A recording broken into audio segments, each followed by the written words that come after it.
Buenos días a todos. Muchas gracias por estar aquí y aguantarnos esta jornada maratoniana. Voy a empezar con una pregunta. ¿Sabéis cuántos datos tendremos en 2025 almacenados? Según el estudio de IDC de 2017, tendremos 163 zettabytes. Ya sé que lo de la Z nuestra mente todavía no lo asimila, pero son 163 millones de petabytes almacenados. Esto equivale a unos 20 teras por persona en el mundo de almacenamiento. Esta cantidad ingente de información no se genera ya solamente a través de los individuos y las redes sociales, Instagram, WhatsApp, etcétera, sino que entra un nuevo player a jugar, que es el IoT. Es la generación de datos de elementos remotos que están constantemente capturando datos y generándolos. Y estos son máquinas, estos no son personas, estos no duermen, estos no descansan, estos están generando constantemente datos, constantemente datos. Y aunque el dato generado en el Edge se va a tratar a nivel de cómputo en el Edge, siempre se va a tener que mandar de nuevo al data center. Mandar al data center, un data center que a día de hoy cada vez más está definido por software. Dentro de vuestro data center o de los data centers de los clientes en general, cada vez se maneja más pues, la virtualización del cómputo con entornos de virtualización que ya todos conocemos. Ya se está virtualizando la red y se está virtualizando ya el almacenamiento. Un almacenamiento que es almacenamiento de petabytes, cantidad de información, dato no estructurado. Para este tipo de dato es muy complicado poderlo almacenar en las arquitecturas tradicionales que tenemos hoy. Las arquitecturas tradicionales que tenemos hoy es muy difícil que escalen tanto en rendimiento como en capacidad para escalar a decenas de petabytes. Es por eso que HP tiene una serie de propuestas de almacenamiento definidas por software. HP lo que ha hecho ha sido sacar un programa que es un programa que se llama Complete, que lo voy a contar más adelante, pero quería contaros que una de las cosas comunes que tienen todas o la mayoría de las soluciones definidas por software para dato masivo no estructurado son que se basan en estructuras estándar x86.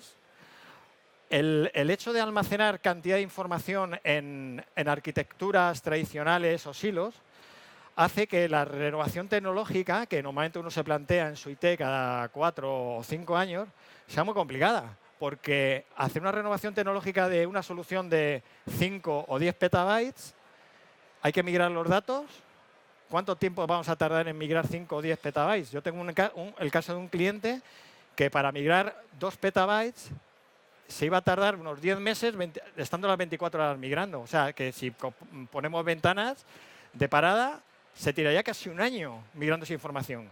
Gracias a este tipo de soluciones estándar, lo que podemos hacer es que según se va innovando la tecnología de servidores, que es algo bastante dinámico, se pueden ir incorporando nuevos nodos a la solución e ir decomisionando los antiguos.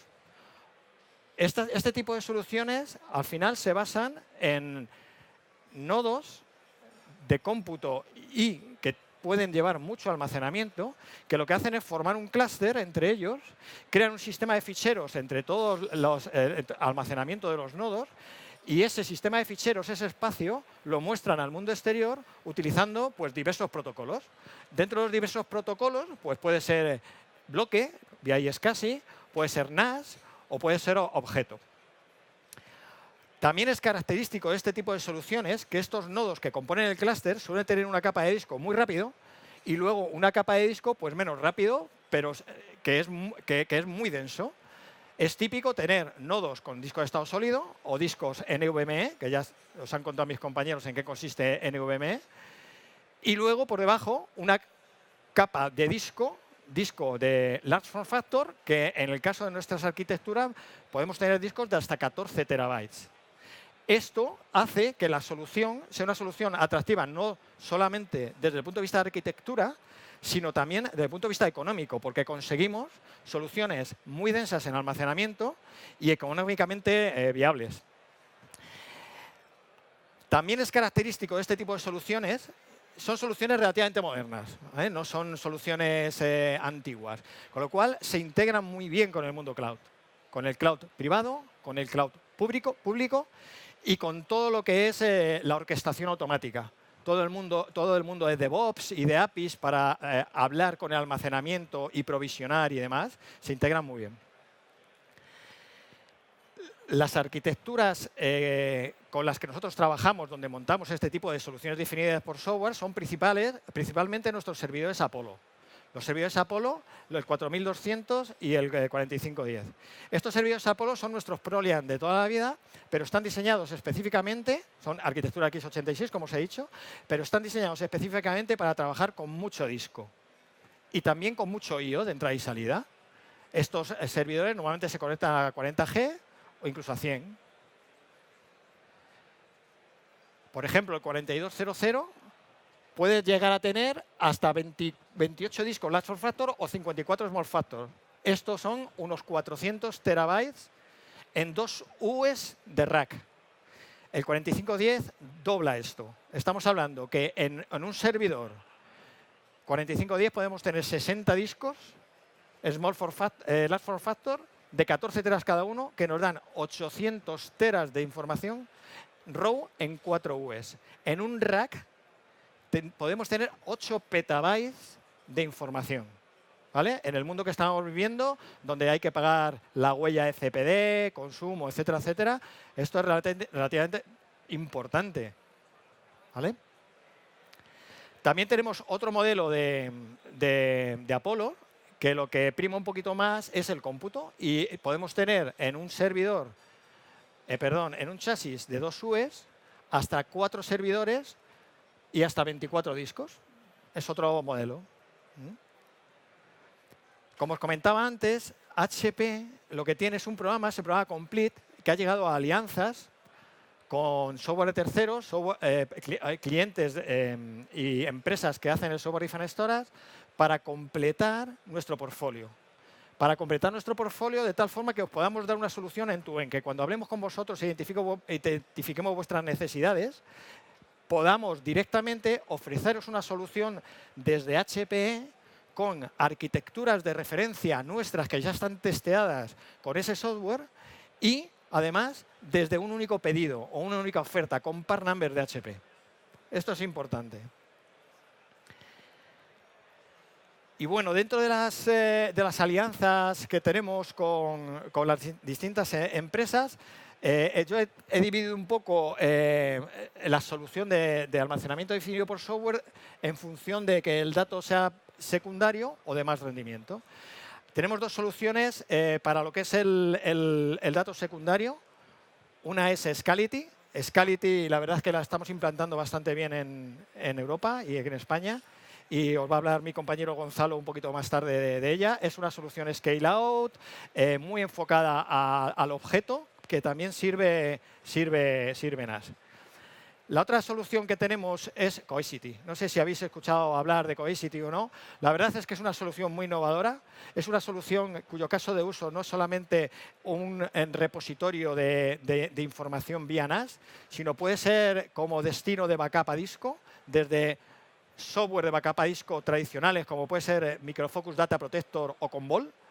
También lleva la solución de backup autocontenida. Es una solución que lo que puede hacer es hacer backup de nuestra infraestructura externa, tanto sea entornos de virtualización, bare metal, etc. Una cosa que tiene diferencial Cohesity es que tiene por dentro analítica de Big Data con MapReduce para poder explotar y analizar el dato que está almacenando. Y además de eso, lo que tiene es un marketplace, igual que tenemos el Google Play con nuestras aplicaciones, y nos bajamos nuestra aplicación, la instalamos y tira de lo que nosotros digamos de aquí, tiene un marketplace donde la comunidad puede desarrollar aplicaciones bajo la supervisión, por supuesto, de Cohesity, que Cohesity luego las puede publicar para que cada uno de vosotros pueda instalar esas aplicaciones y explotar el dato ya con la analítica de Big Data que tiene Cohesity. Por supuesto, vosotros también os podríais desarrollar vuestras propias aplicaciones e instalarlas en Cohesity. Y por último, estas tres soluciones que están más orientados a dar performance. Como os había comentado anteriormente, las anteriores son más de datos secundarios. Cuando hablamos de datos de secundario, es un dato templado, donde no tienes un acceso transaccional, donde no necesitas unos tiempos de respuesta por debajo de 1 milisegundo. ¿De acuerdo? Ahora ya este tipo de soluciones pretenden dar un poco más de rendimiento.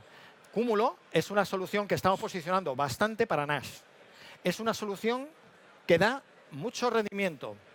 Con arquitecturas nuestras de referencia, 10 nodos de cúmulo, podemos leer 1 terabyte de información de una forma multi-stream y sin cachear. 1 terabyte en 1 minuto. ¿Vale? Con 10 nodos. Luego tenemos unas soluciones más enfocadas a bloque. Las más enfocadas a bloque son Datera y Headbeat, que pueden servir, y es casi. Headbeat está enfocada para clientes donde interactúan mucho con el data on-premise y el cloud, tanto privado como público. Aquí lo que tenemos es un único clúster que es un paraguas para todo este tipo de cargas de trabajo, poderlas mover de un lado a otro.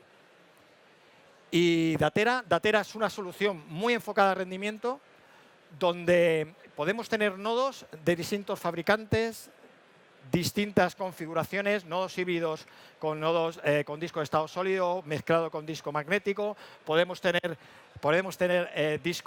nodos solamente con NVMe o podemos tener discos solamente con estado sólido.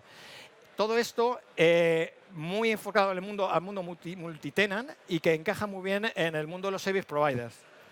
Bueno, y con esto... Todo esto no lo cuentas luego mejor en el stand, Sí, ¿no? sí, por supuesto. Está bien el stand de Software iPhone Está Storage, justo aquí enfrente. que también da puntos, no sé cuánto, pero también da puntos, ¿vale? Muchísimas gracias. Gracias a ti, Isidro.